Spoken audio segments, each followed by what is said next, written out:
শ্রেয়া, আমি চলে যাচ্ছি। ওই যে ট্যাক্সিতে আমার হাজবেন্ড সুজয় আমার জন্য অপেক্ষা করতেছে। ম্যাম, কোথায় আপনার হাজবেন্ড? আমি তো ট্যাক্সিতে কাউকে দেখতে পাচ্ছি না। ওই যে ট্যাক্সির সামনে বসে আছে, দেখতে পাচ্ছ না? ম্যাম, উনি আপনার হাজবেন্ড? হ্যাঁ, উনিই আমার হাজবেন্ড। তাহলে আমি আজকে গেলাম। ম্যাম, একটা কথা জিজ্ঞেস করব, আপনার হাজবেন্ড কি সত্যি ট্যাক্সি চালক? হ্যাঁ, আমার হাজবেন্ড একজন ট্যাক্সি চালক। কিন্তু ম্যাম, আপনি এত বড় একটা কোম্পানির সিনিয়র ম্যানেজার হয়ে একটা ট্যাক্সি চালককে বিয়ে করেছেন। উনি কোথায় আর আপনি কোথায়? আকাশের পাতাল তফাৎ। তাহলে তোমাকে আমার জীবনে ঘটে যাওয়া একটা কাহিনী শুনতে হবে। আমি রাহুল নামের একটা ছেলেকে অনেক ভালোবাসতাম। রাহুল আমাকে বিয়ের প্রলোভন দেখিয়ে একাধিকবার শারীরিক সম্পর্ক করে। একদিন আমি টেস্ট করে দেখি আমি প্রেগনেন্ট। তখন আমি রাহুলকে বিষয়টা জানিয়ে দিলে রাহুল আমার সাথে সম্পর্ক শেষ করে দেয়। তখন আমি নিরুপায় হয়ে আত্মহত্যা করার জন্য রাস্তার মধ্যে গেলে সেখানে সুজয় চলে আসে। ম্যাম, আপনি এত রাতে হাইওয়ে রাস্তার ওপর বসে আছেন কেন?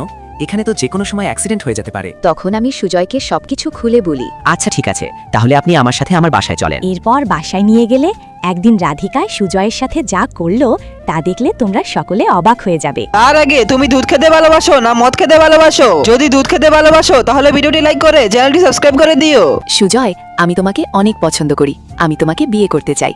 তখন সুজয় হাসি মুখে আমাকে বিয়ে করতে রাজি হয়ে যায়।